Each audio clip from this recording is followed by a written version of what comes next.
Hello friends, मैं संजय वर्मा अपने YouTube channel Verma mathematics point पर आपका हार्दिक स्वागत करता हूं।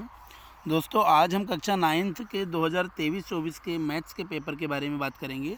तो आइए देखते हैं हम किस तरह से महत्वपूर्ण प्रश्नों का हमने संग्रह किया है जो आपके लिए लेकर आए हैं इस पेपर के माध्यम से। तो पेपर हमारा रहेगा 75 नंबर का। प्रश्न आएंगे 23, जो कि सब आपको दिख रहा है। तो हमारा पहला प्रश्न जो कि ऑब्जेक्टिव है, वस्तुनिष्ठ मतलब सही विकल्प चुनकर लिखिए। तो पहला प्रश्न है, √5 एक संख्या है तो अपरिमेय संख्या है। दो पद वाले बहुपद को क्या कहा जाता है? द्विपद कहा जाता है।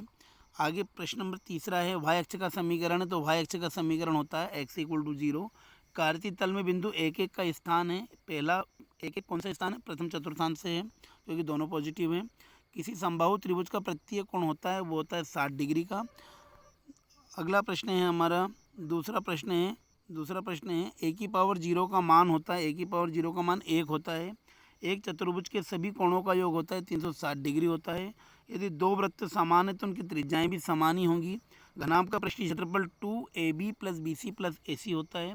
बहुपद x³ - 2x² + 4x में x³ का गुणांक, अब x³ का गुणांक x³ के साथ कुछ लिखा 1 लिखा है तो आंसर आ जाएगा हमारा 1। ठीक है ना। अगला प्रश्न है हमारा एक वाक्य में उत्तर लिखिए। ठीक है ना। तो वो है, बहुपद 4x⁴ + 3x³ + 2x² + x की घात है, जो उच्चतम घात है वही आंसर होता है, तो इसका आंसर आ जाएगा 4। मूल बिंदु के निर्देशांक वो होते हैं 0 0। दो चरों वाला रैखिक समीकरण ax + by + c = 0 इस तरह से हो जाता है। ठीक है ना। आगे देखते हैं हम, दो परिमेय संख्याओं के बीच में कितनी परिमेय संख्याएं होती हैं? तो वो होती है अनंत। कितनी होती है? अनंत। ठीक है ना, अनंत हो जाती है। रेखीय बहुपद में चर की अधिकतम घात लिखिए, तो चर की अधिकतम घात होती है 1। रेखीय बहुपद में कितना हो जाएगा? चर की घात 1। ठीक है ना। अगला प्रश्न है हमारा चौथा प्रश्न, सत्य असत्य लिखिए। चर के औसत मान को माध्य कहते हैं, बिल्कुल सत्य है। अधिकतम बारंबारता वाले पद को बहुलक कहते हैं, ये भी सत्य है। किसी भी घटना की प्रायिकता 0 से 100 तक हो सकती है, तो बिल्कुल गलत है, क्योंकि प्रायिकता का न्यूनतम मान 0 होता है और अधिकतम मान 1 होता है, 100 नहीं होता है। ठीक है ना, तो ये असत्य हो जाएगा। एक पासे को फेंकने पर सम अंक आने की प्रायिकता 1/2 होती है, बिल्कुल सही है। विषम अंक आने की प्रायिकता भी 1/2 ही होती है। असंभव घटना की प्रायिकता 1 होती है, असत्य है। असंभव घटना की प्रायिकता 0 होती है। कितनी होती है? 0। अगला प्रश्न है हमारा सही जोड़ी। अब देखते हैं हम सही जोड़ी को। चौड़ाई रहित लंबाई क्या होती है? ये होती है हमारी रेखा। शंकु का आयतन 1/3 πr²h। समकोण वो होता है 90 डिग्री। कर्ण का स्क्वायर बराबर लंब का स्क्वायर प्लस आधार का स्क्वायर, ये पाइथागोरस प्रमेय है।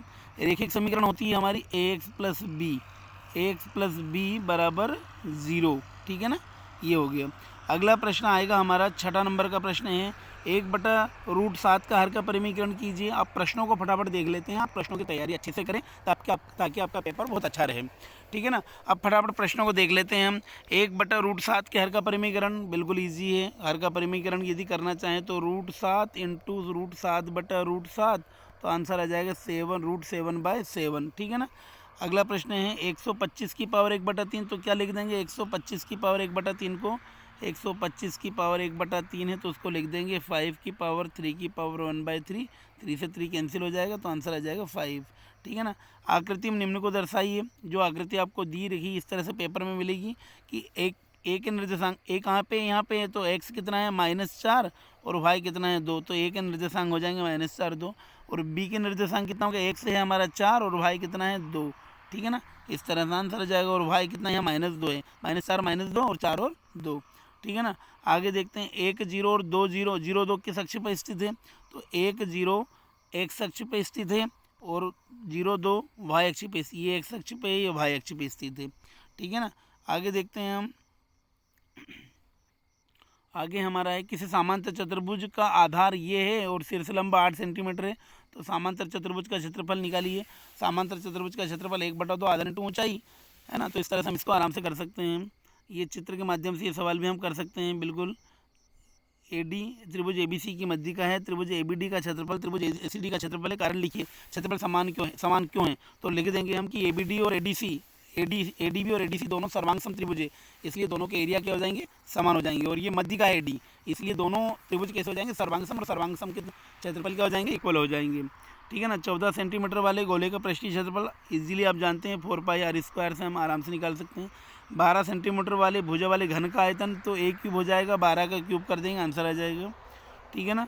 गणित की परीक्षा में 15 विद्यार्थियों ने 100 में से अधिक निम्नलिखित अंक प्राप्त किए, तो इनका माध्य निकालना है, सभी को जोड़ के जितनी संख्या उससे भाग लगा देंगे, आंसर आ जाएगा। एक टीम ने फुटबॉल के 10 मैचों में निम्नलिखित गोल किए, तो इनका माध्य निकालना है, तो इनको भी सबको जोड़ के 10 से भाग लगा देंगे, आंसर आ जाएगा।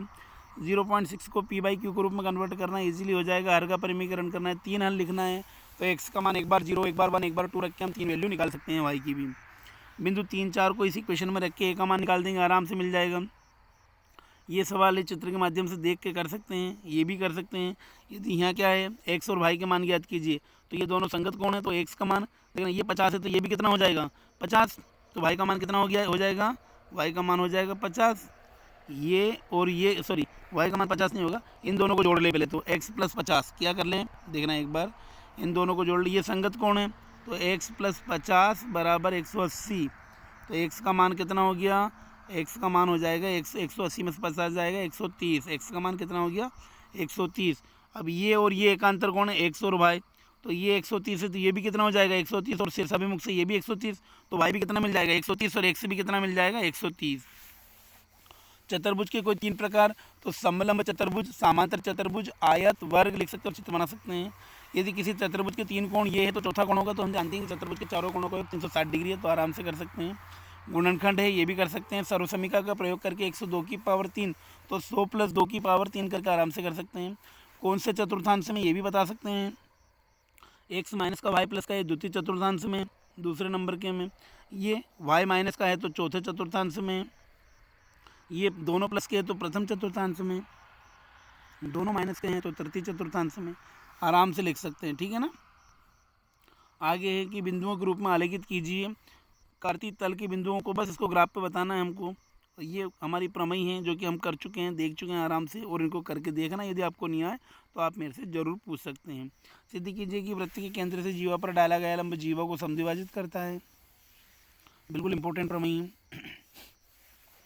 और ये हमको मालूम ही है कि वृत्त के केंद्र पर बना कोण परिधि पर बने कोण का दुगना होता है। तो ये 90 का है, तो ये कितना का होगा, ये 45 का हो जाएगा।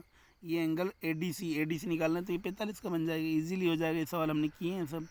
एक शंकु की ऊंचाई ये है और आधार की त्रिज्या है। शंकु का वक्र पृष्ठीय क्षेत्रफल, हम कुल पृष्ठीय क्षेत्रफल निकालना है, इजी हो जाएगा। वक्र पृष्ठीय क्षेत्रफल का वक्र पृष्ठीय क्षेत्रफल πr/l, और कुल का क्या हो जाएगा πr/r + l। हम सबको अपने को मालूम ही है क्या क्या वैल्यू दे रखी है प्रश्न में।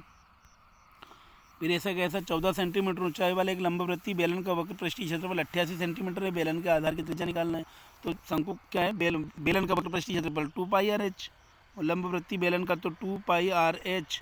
ये कितना दे रखा है 88, और ऊंचाई कितनी है, h की जगह कितना आ जाएगा 14, r का मान अपने आप निकल जाएगा, आधार की त्रिज्या मिल जाएगी। अगला है सर्वसमीका का प्रयोग करना है, a + b + c का होल स्क्वायर खोल के करना है, ये इजीली हो जाएगा। ये भी बहुत सरल सवाल है। इस तरह से ये वीडियो हमने देखा, आशा करता हूँ कि आपको वीडियो बहुत अच्छा लगा होगा, प्रश्न समझ में आए होंगे। तो प्लीज़ वीडियो को लाइक करें, शेयर करें और चैनल को सब्सक्राइब करें। Thank you.